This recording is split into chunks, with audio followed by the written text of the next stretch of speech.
High friends, welcome to back my channel cooking with Mousumi. আমি আজকে অনেক দিন বাদে একটা নতুন রেসিপি তোমাদের সঙ্গে শেয়ার করব বলে চলে এসেছি। তোমরা প্লিজ আমার ভিডিওটা দেখো, লাইক করো, কমেন্ট করো, আর তোমরা আমাকে কিছু বলো। চলো আমরা এই রেসিপিটা স্টার্ট করছি। আমি এটা পুরোটাই মাছের ডিম নিয়ে নিয়েছি। এটা কোনো রকম বেসন আমি মেশাইনি, মাছের ডিমটাকে নুন হলুদ মাখিয়ে ভেজে নিয়েছি। এই রেসিপিটা করার জন্য আমি এখানে নিয়ে নিয়েছি পেঁয়াজ, অল্প বেটে নিয়েছি। পেঁয়াজটা প্রথমে আমি ভেজে নেবো লাল করে। পেঁয়াজটা লাল করে ভাজা হয়ে গেলে আমি এতে টমেটো দিয়ে দেবো। আমি একটাই টমেটো দিয়ে দিচ্ছি। টমেটোটা ভালো করে নাড়াচাড়া করে নেবো। এর মধ্যে অল্প একটু নুন দিয়ে দেবো যাতে তাড়াতাড়ি সিদ্ধ হয়ে যায়। অল্প করে নুন দিয়ে দিয়েছি। এবার টমেটোটা আর পেঁয়াজটা একসঙ্গে মিশিয়ে দেবো।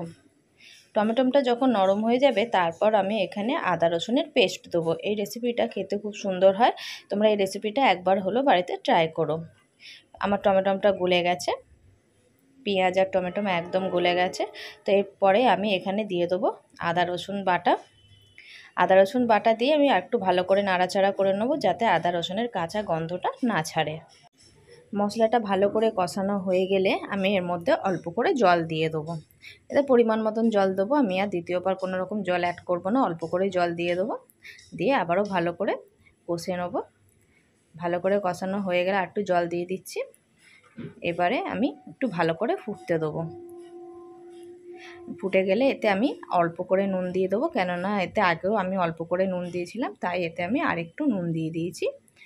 মশলাটা ফুটে গেলে আমি এখানে মাছের ডিমের বড়া যেগুলো ভেজেছিলাম সেগুলো দিয়ে ভালো করে নাড়াচাড়া করে নেব।